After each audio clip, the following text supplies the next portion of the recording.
Hi, I want to welcome everybody. It is, yay! It's Friday, it's Star Trek Las Vegas! Absolutely, totally, and everybody having a good time, I'm hoping. Okay, can I ask real fast, is anybody at their first STLV? Oh, it's just the title week this year. It's awesome, that's awesome. Well, we are in for a really, really special treat. I'm just going to say, I hope we have some original series fans. We have some, what I like to call, well, Trek historians, maybe even some Trek, I don't know, people followers of mine or not. We've got an awesome hour coming up. I've got an awesome lady here to talk to you about, and a couple of surprises, even. Yeah, watch out. Let's just plunge in, let's just get right to it. We are talking about an awesome lady, with an awesome lady here who was a first-hand witness to her and to a time when, as the years go by and we think about Nichelle Nichols and her legacy, everything about her in and out of Star Trek, recruiting for the space program, what she did for women, people of color, for young business people all her life, and speaking up for so many, including people in the Star Trek community. There's a time, a very special time there, when it was all starting, and when you can get an eyewitness to the 60s, and just the 60s in general, much less Nichelle herself, it's a special treat. And if you have not heard, my friend here, we finally, the last 2 or 3 years, got her on the stages. She's been hidden away in Australia for 40 years, but I'm talking about someone who was not only a hireling at Desilu, who wound up becoming the executive assistant to the great Coon, who we know so little about because he died so young prematurely in the 60s. The inventor of Klingons, the inventor of the Federation of Starfleet and the Prime Directive and everything there in the 60s with Gene Roddenberry, the 2 Genes. Not only was she wound up his executive assistant, but she wound up working in the civil rights community in the 60s and knew Martin Medgar and Malcolm personally, and suffered their tragedies as well as their triumphs. So I'm going to stop talking. Everybody give it up for the great Ande Kindryd. Okay,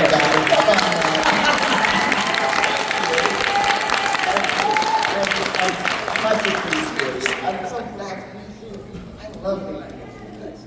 And I don't know how many times I'll be able to make it. I'm just glad I got here this time because I usually say I'm a AAA, an African American Australian, but then I turned 85 and now I'm an ancient African American Australian. So, and then Larry has been promoting my visiting here for so long, and I thank him for that. Thank you, Larry. I would have been still in Australia. Never come here. Well, Zoom only goes so far. It's awesome to have you here.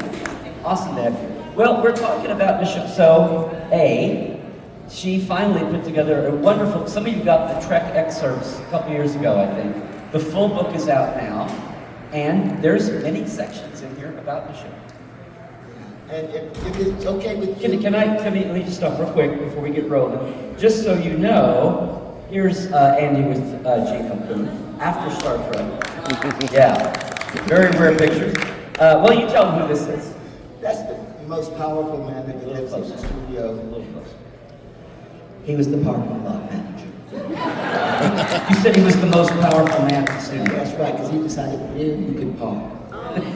And by staying on his good side, like I always got a parking space near the door, near the gates, like this. That was a wall. You can see the distance of the parking. So I always got one. And that's my little sports car behind me.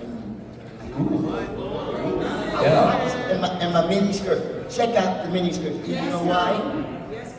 That's why I got the job on Star Trek. Coon said, I like your mini skirts. I want you to look. Which makes it sound like he was a certain type of person, but he wasn't. And I thought, I'm a young black woman with a militant background. Do I really want to work for an old white dude called Coon? Well, the money was good, and I did. And he was good, and I was glad. This man was very special to me in my heart, and Nichelle also.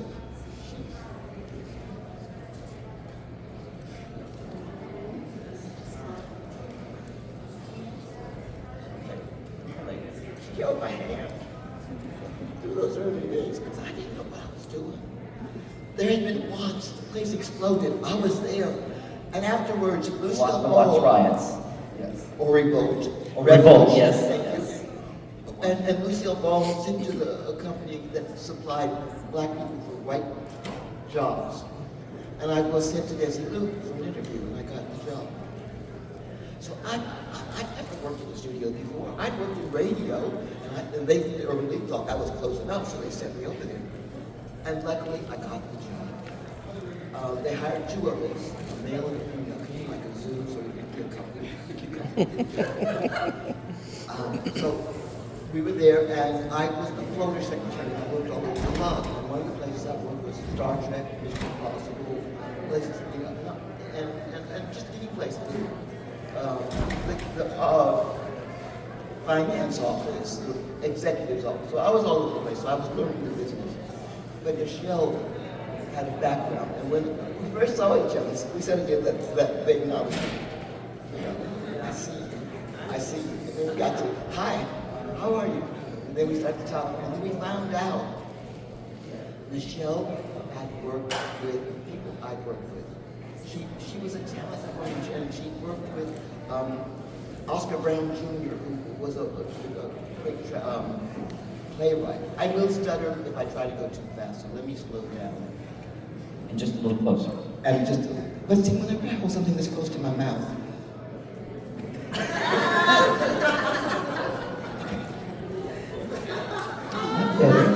You do you. So she worked with Oscar Brown Jr. In his plays, and I knew Oscar. I worked with Mercer Ellington, who was Duke Ellington's son. She knew Mercer. So we had people we knew. We lived in the same neighborhood. And so I started to depend on Nichelle. I'd ask her, what should I do about this, or what should I do about that? And she was like, even though she was not that much older than me, she was like a mom, a sister, a confidant, an advisor, a teacher. She was everything for me there. And so I got to the point where I was sort of dropped by the studio set and visit, and then I started to drop by the houses and visit. And Nichelle had this pot that her mom, and it went over 2 burners, and she would fill it full of chitlins and invite us to dinner. And I'd go there with some of the crew members from the Star Trek, and I'd be guarding the pot. No, this is not your culture. You can't eat this. No. And then I'd try to get a few more bites. No, stay away. This isn't, you know. But Nichelle was gracious to everyone, and I just don't understand. I don't know how that she could maintain her cool and her calm in some of the times, some of the things that happened. Some of the grace. The cool, the calm, the grace. And the grace. We know, Yeah. In some of the situations in those days and later on. She just stuck. This is your culture. Oh, foodies. So what's your first memory of meeting her? Because when you came onto the show, they were well along. They were in the first season? They were in the first season, but I was on the show before I was on the show. Okay.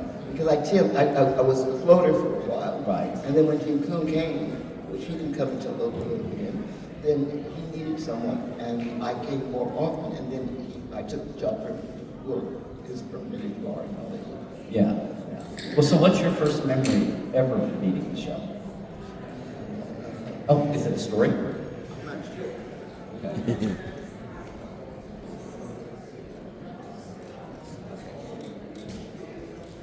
Nichelle Nichols, who played her, amazed me. I was in awe of her.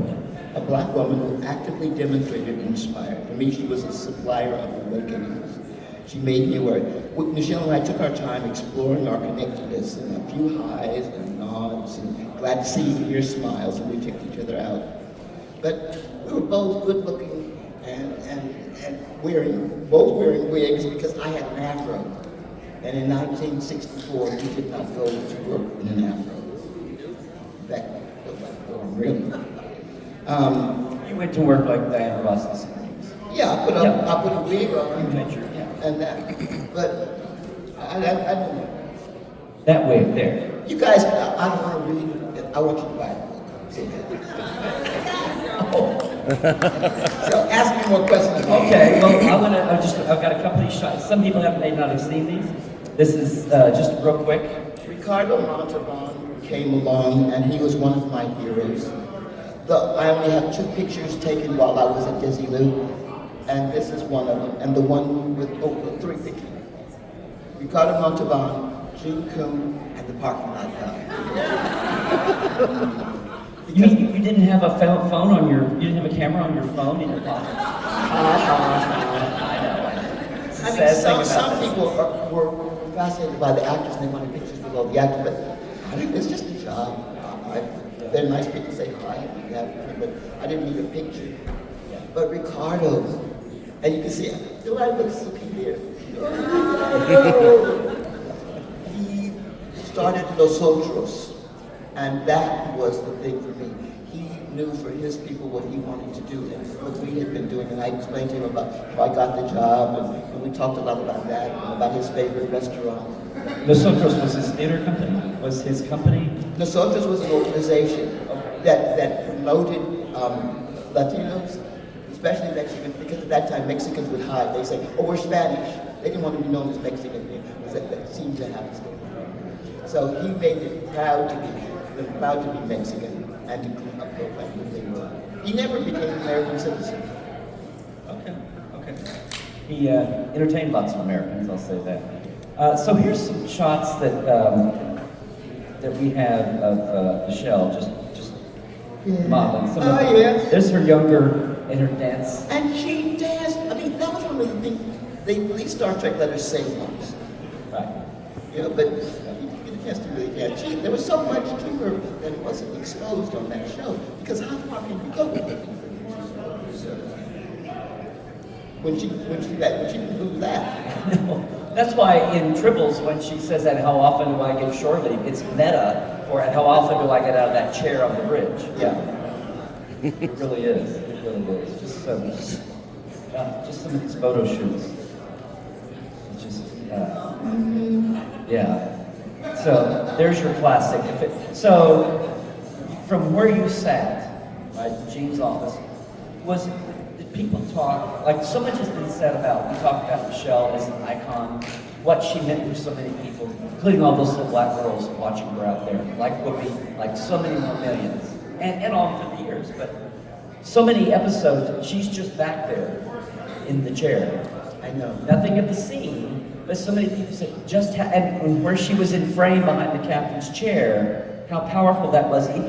What a lightning rod, just revolution that was. She was equal on that set. She was equal on that bridge. She did not have a mop in her hand or an apron. She was there equal.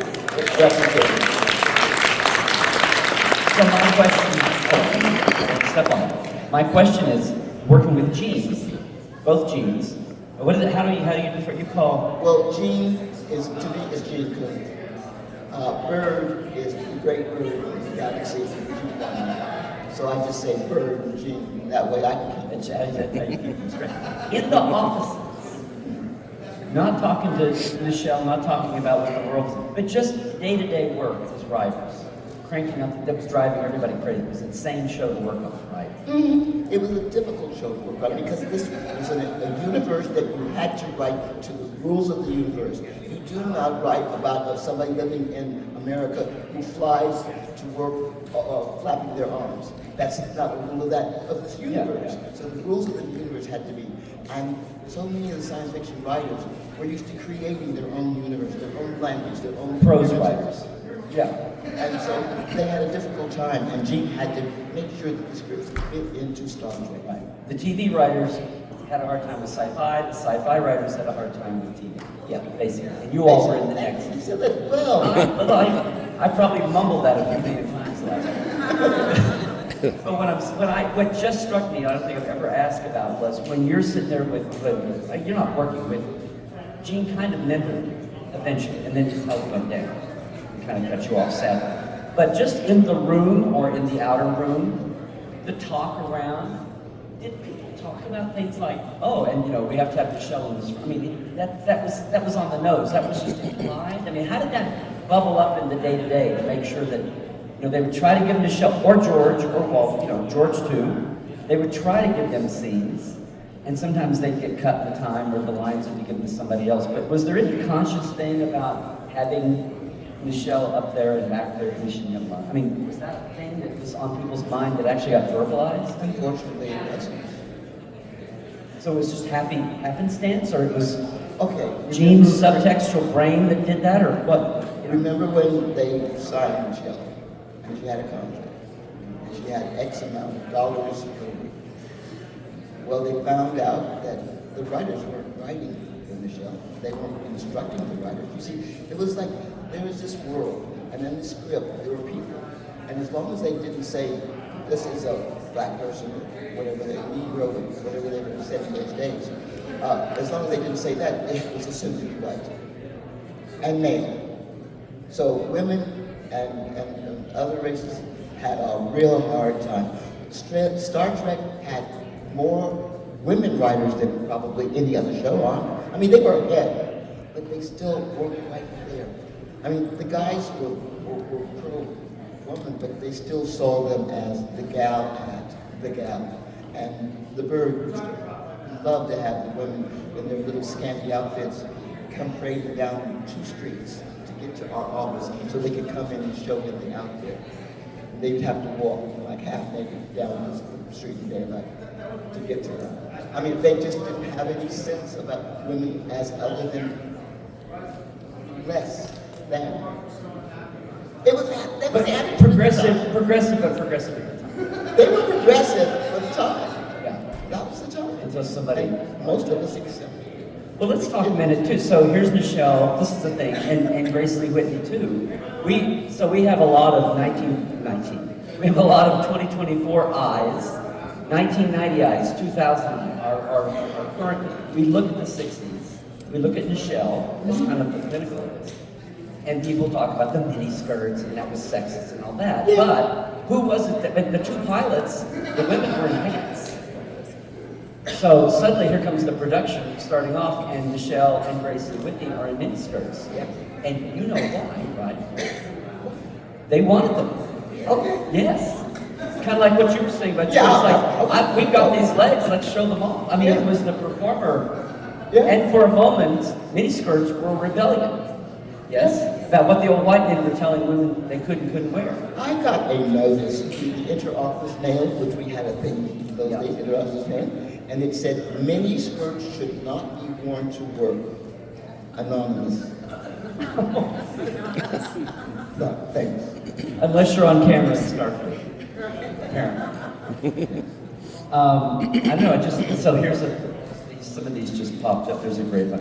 So one thing about Nichelle was she got along with everybody. She was with everybody. Leonard was a champion for all of the lower cast, including her. Yeah.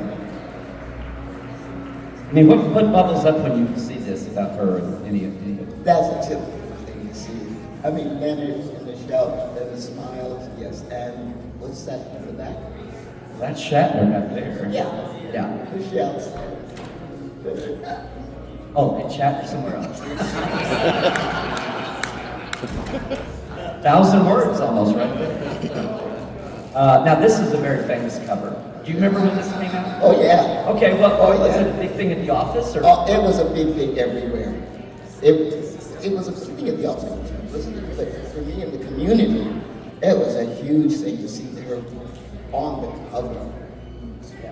I mean, Ebony was Black Magazine, but still, that was...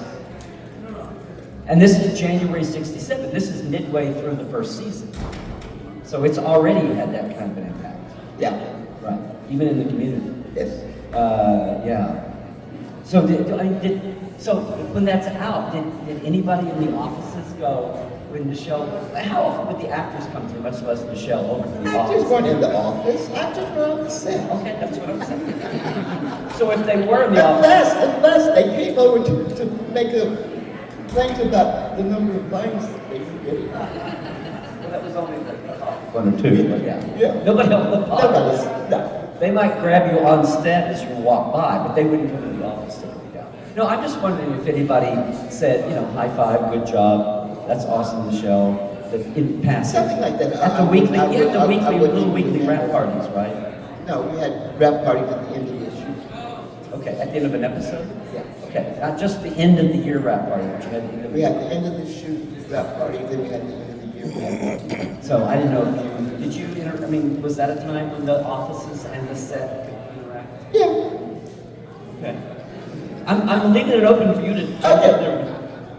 That's not something that I, thought much about. Oh, Okay. So these are just random photos of like things she couldn't get to do on the show, but like the dance. I thought that she should have been in more episodes, and she should have gotten off the bridge. But scripts weren't saying that, and nobody was really making a big fuss about it. The thing that they did do was they went to the fact that she wasn't doing these movie shows, and her contract at Grace's disappeared. Yeah. And she came in less often and made less money for a long time, and she went through that pretty well. Yeah. She held that up. Okay. Well, to the point, and I'll ask you, I'll get back to this. There. To the point where after the first season, she was thinking it wasn't worth it, and we have the famous story.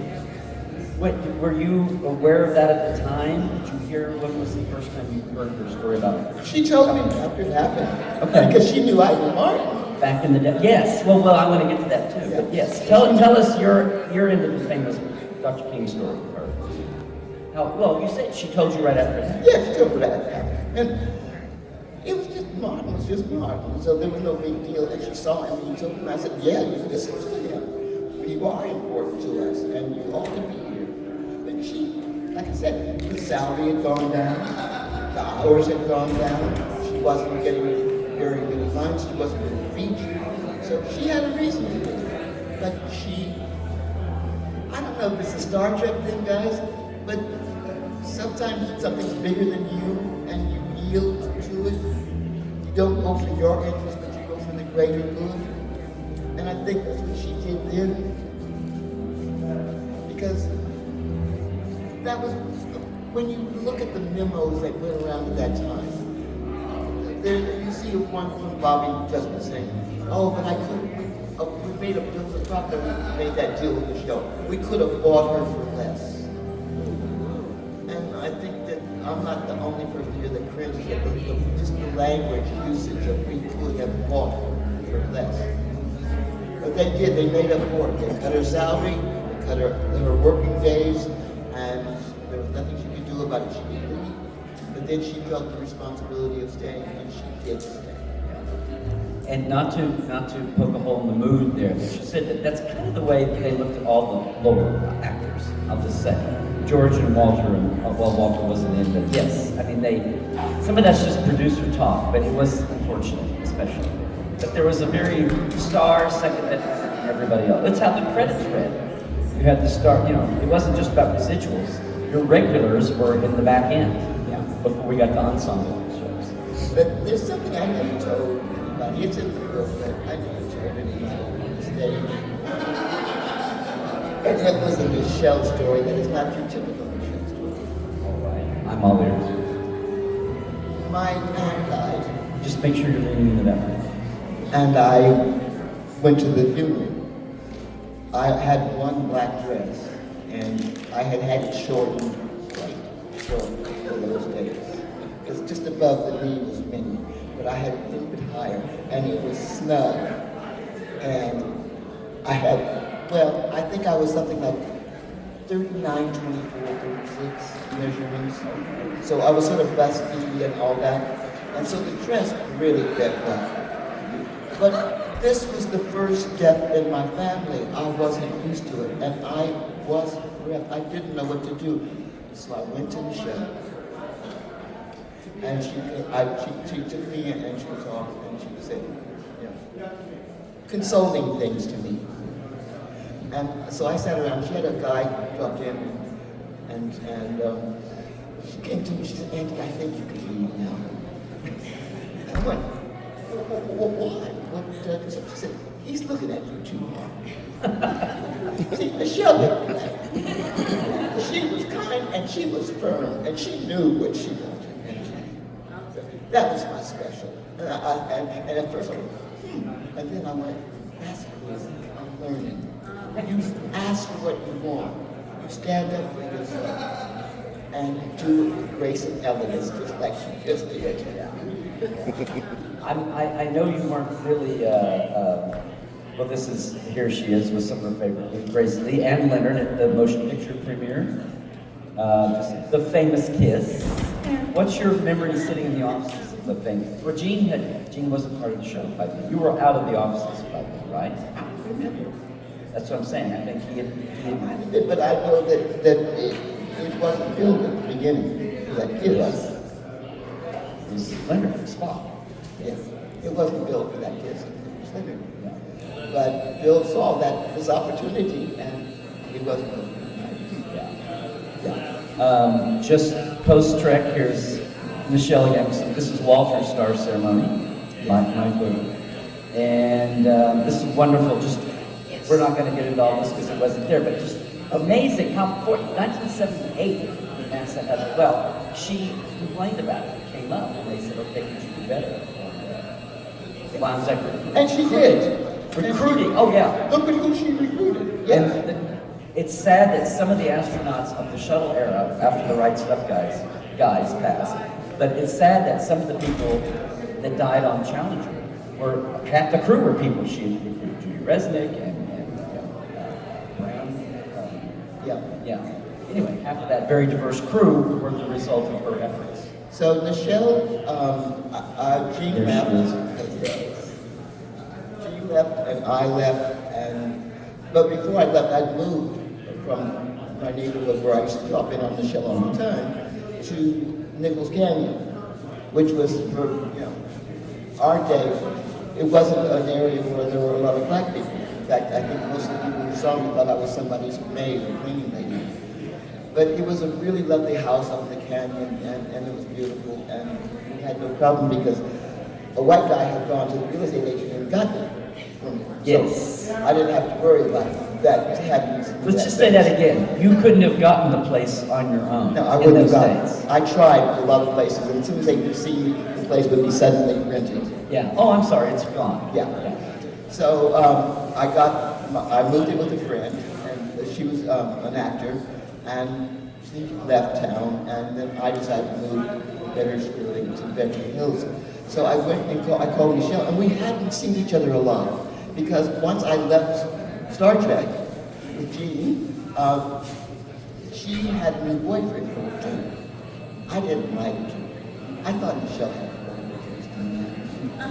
boyfriend. I really did. I mean, her son was the best thing in her life. The love of her life, bust her buttons off, proud of him. And he was the best man in her life that I knew of. But these other guys, and Duke, I didn't like him, so I didn't stop by so often. But so we hadn't seen each other for a while. I said, Nichelle, you got to come up to where I'm living now in Nichols Canyon. You got to see this house because I'm moving out, and I want you to move in because Nichelle Nichols should be in Nichols Canyon. I thought you can't help me about that. And that was the house that she had. Yes. Well, we've got these. I'm just going to show these. There's the famous picture of her and Obama, who was a famous president. Yeah. Oh, yeah. And this was such a lovely Discovery premiere. They had her there. There was pictures of her to sleep up together. I'm just going to leave that there because I promised a surprise at the beginning of the hour. I know about your surprise, and you know, I was thinking, I watched a panel once talking about Nichelle, and none of them had eaten their chitlins. And I thought, here I am sitting in the audience, and why am I not on my stage? And I think, here you are sitting in the audience. Why aren't you up on this stage? Here, come take my chair. Come on. Would you please? Yeah, I was going to say, ladies and gentlemen, this is Marian's mother's, Nichelle's sister.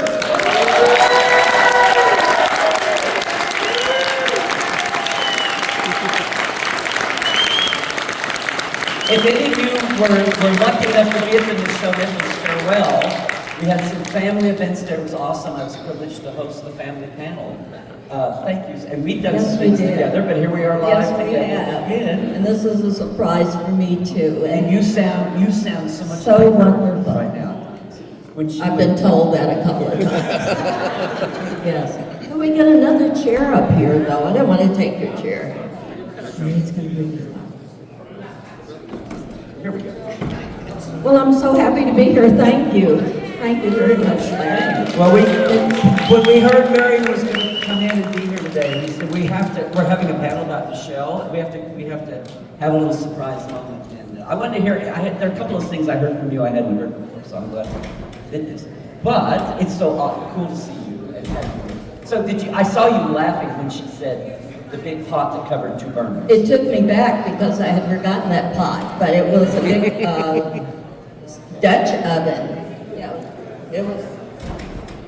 it was big. And I cleaned many a chitlins for Mom and then later on with Nichelle. I didn't, some of the stories you told, it was news, it was in my years because, I wasn't on set ever except as a visitor, there at the studio. So some of that was just so good to hear. Thank you for that. Well, maybe I had to explain that I usually do. Nichelle and I had husbands that had married the same woman, Jean. And so Nichelle said we were ex-wives-in-law. Ex-wives-in-law, yeah. And these stories are just so, it just brings back, because it's so many years ago. But Kyle is Foster Johnson's child with Nichelle. And then he married Jeannie King, who is your relative. One of her blossoms. She was one of the blossoms. Right. And so we all became family, and it's just been years and years and years. So, but the chitlin story was great. It took me back. But I'm involved right now with an organization just to help with Nichelle's legacy and keep that alive. And it's for a STEM program. And my dear friend Linda and Rosa is over there, and they might be able to talk to it a little more. But it's we're doing a comic book that you can download. It's called SteamSuperheroes.com, and it's to inform our younger generation about the benefits of the STEAM and to get them interested in that. And you can go on to SteamSuperheroes.com and download the comic book. And I do want to say, I'm going to tell a little story which goes way, way back into our family history some. Nichelle was born Grace Nichols. And she kept, when she was dancing all over the Pacific Northwest in the 50s and late 50s. Well, it was all of the 50s, come to think about it. But she traveled as Grace Nichols, and that's how she was known. When she decided she wanted to let the dancing go and do more singing and acting, she wanted a more, I guess, colorful name, so she fooled around with different names, and I'll never forget, one of her agents wanted to name her Lynn Mayfair. And it was like, that didn't do it. She wanted to keep the Nichols kind of thing in there. But she called herself Grace Nichelle. And that kind of had a better ring to it. And then later on, after so many people started calling her by her last name that she had named herself Nichelle, she changed it back and used Nichelle as the first name, Nichols. And so probably in around 1959 or 60, she settled on that name, and it proved to be really the right name for stage and all of that. But I take you back to that to just let you know that one of the characters that we have given in this comic series, she is head of the think tank that these superheroes are made of. And we have named the character Grace Nichelle. All right. And so she's kind of running the. So we get an homage and a cool story and some history all in one package. Yes, you do. Just say it's steamsuperheroes.org. Yes. Steamsuperheroes.org. Okay. Yes, And thank just so you. we're all up, I mean, we hear these terms bandied around, and some, how are we, what's our ending? Are we quarter till? Okay. Excuse me, that's old person talk for 45 after. Okay. Quarter till. Oh yes, questions. I just want to say real fast, we are up with the thing of, you may have heard STEM careers, science, technology, engineering, and math. And one of the ways that's evolving is people are saying STEAM, they add an A. So now that it's science, technology, engineering, and the arts. And because you go every time you find some brilliant, I don't know, engineer, mathematician, technologist, they're probably an incredible piano player, or they're probably doing poetry on the side. I mean, and the arts and the sciences, well, the arts and sciences, we taught that phrase, and there was a big push to say, let's not, when we're talking about kids and educating young people, let's not leave out all the talented arts people, because there's such a synergy, I don't know, in your brain synapses when you're on that cutting edge. And that's very true. That's very true. And Nichelle was a part of the arts as well as a part of the STEM. So it's very good, yes. I just wanted to throw that in because I think a lot of times people hear us talk about STEM and STEAM, and it's like, no, we're not doing steampunk. We're not doing Victorian comics or something. Yes, so that was steamsuperheroes.org. So you can look it up. Yes, Let's do you some can questions. download the comic book. We've got these Free. Oh, free comic book to download. Free. Very good. We've actually got a mic over here. And probably a Bill and a Tom and a Harry and a Susie and a Giselle. Hey. Hi, my question is for you, Marian. I'm from Chicago.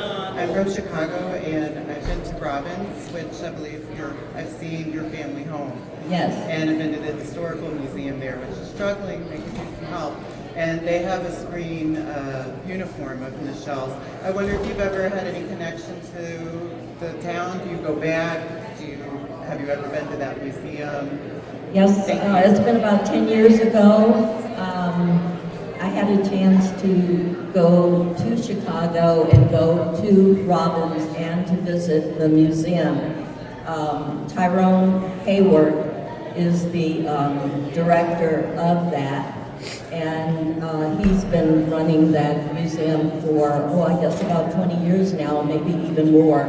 And Nichelle was very involved with the museum, and I went with her, I think it was probably in the 90s when I went with her. But yes, thank you for remembering that. Thank you. That's Robbins, Robbins, Illinois. It's outside Chicago. it's a community that was developed outside of Chicago for interracial couples. So back in the early 1900s. Pre-loving. Yeah, yes, pre-loving. Hi, thank you both for being here very much. You mentioned earlier that at least Nichelle had originally considered leaving the show, but then she came to accept you used the word responsibility to be there on that bridge, sending the message to the world that the future stories are not just white stories, but we're all present there. And I was wondering if that ever felt like a burden on Nichelle, if that burden was ever heavy on her, that she had that to go out to do, or is it something that she quickly kind of came to accept and embrace, or if there was a journey there? From either of your perspectives. You want to take that one? I think she felt it pronouncedly. And as it sat with her as the years went by, it was even more so, as things do sit with us as we get older. We understand a whole lot of things that we just kind of take for granted when we're much younger. But yes, it did, and I think she spent most of her life making sure that people were counted and that people understood that. Thanks. And there was that other part of Nichelle that I knew so well, that you don't. And when they said, when she saw that they were being recruited, Nichelle went, no, you don't. And she did. She did it. She saw that need for participation in the space program, where it was really, really lacking. You know, you didn't see anyone of color. And so she had met people through Star Trek, I guess, that were with NASA, and they had invited her down. And she said, where are my people? Where are my people? And so I don't know how it came about, whether she asked for the job or they bestowed it upon her, but she became that communication officer to bring in minorities for the space program. Women, people of color. Good morning. Thanks for coming out and joining us. I wanted to mention briefly in the 70s, after the show, I Nichelle was... can't hear you. I'm sorry. In the 70s, Nichelle started doing things she called technos, which were short films that had music, art, science, and math. And so she was actually not just a STEM pioneer, she was also a STEAM pioneer, decades before anybody else did that. Andrea, you were involved with the movement, and the movement were working to engage the studios and create opportunities and representation in popular culture. The NAACP event where Nichelle met Martin, I think was the precursor to the Image Awards. Could you talk a little bit about this, that time when you had these giants in movies and these dug-in studio people, and what were some of the approaches and tactics you used to get that representation, to get more people on the board? I'm not sure I understood the question, but I heard lack of representation. He's talking about those days, like you were talking about, when they hired a black man, a black woman, like the art. But moving forward, as the 60s led into the 70s, and were you in the mix of trying to get more representation in the industry, on and off camera? I chickened out and moved to Australia. Thank you. I'm sorry, I have no idea. And after Gene died, I know you had your mentor, and then they're gone. It's hard to find another one. Thank you both for being here. Nichelle Nichols is a very big inspiration for me. I'll try to keep this very quick. I became a flight attendant back in the 90s. I became a VFR for flight as a pilot. I am also a writer. And then I went to Japan Airlines, and Nichelle was just, seeing her there just made you feel like you could do anything. You know, I've always just said I was an American, and I traveled the world, and she was a very big part of that. Now, a question I have for you is, did you ever have any interactions with D.C. Fontana, the writer? Dorothy Fontana. Oh, heck yes. When I got there, when I first came as the floater, she was Gene Roddenberry's secretary. So, again, I was looking, I didn't know anything, so she was my role model for how to work in production, how to do all the secretarial things that you had to do for production. Because the script came to me first. Then I had to have all the stuff to do with it, make sure it went to the right people and all that. So Dorothy was there, and I admired her. She was meticulous. Dorothy would write down every cent that she spent. She would put down every lunch, she'd come back and write down everything. She had this little notebook where everything went in. She loved rodeos. She never missed the grand fun. I thought she liked cowboys. When I first met her, I thought she was older than me because she had this gravitas, whatever. But I thought she was, I'm older than she was. But no, Dorothy, and then when she moved up, she started writing when she was 11. I mean, this kid was serious. She knew where she was going from early on. And her writing, she wasn't selling, she wasn't getting what she wanted. But Gene Roddenberry, the great bird, recognized her talent. So did Gene Coon. They both knew that. In fact, Gene Coon thought I could write, but he never told me that. Told other people. You're a hell of a storyteller. People check out your TED Talks. Okay, so what happened then is,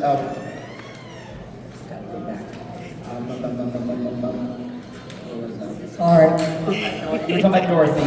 oh yeah, and Dorothy. being meticulous yes. and So, why. so Dorothy, when she changed her name from Dorothy Fontana to D.C. Fontana, now the ginger's off the list, and all those people who were throwing her away because, oh, woman.